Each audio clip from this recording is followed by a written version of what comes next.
Haukwanise kubvisa nzira muhodhi, haukwanise kujajaja, haukwanise kukata bhiya mumakosta, haukwanise kupanda rosi. Akapinga kuzodzoka chipisa kufesta ameche atiketekeche atipe kueperepe Blasi anazwa mfano ngwakanake sorry Blasi sorry Blasi pani kapipi kenda wena sana chikunguru sweet iti fast ka Blasi unaisa 1730 isa 1730 waya jira hapo chiviti ringatu ayo hapo mfano pani zvandimboita kana wakudzoka unondifonera pane dzimwe namba dzangu dzedzi andinodziketa hatisi ndoseni msoro dzedzi ora ndaseni msoro apa ndizoitika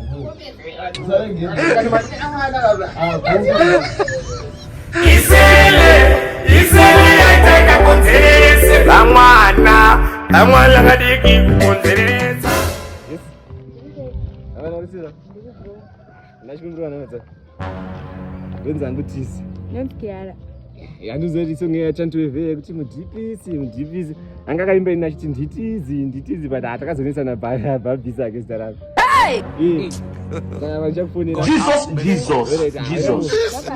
bye bye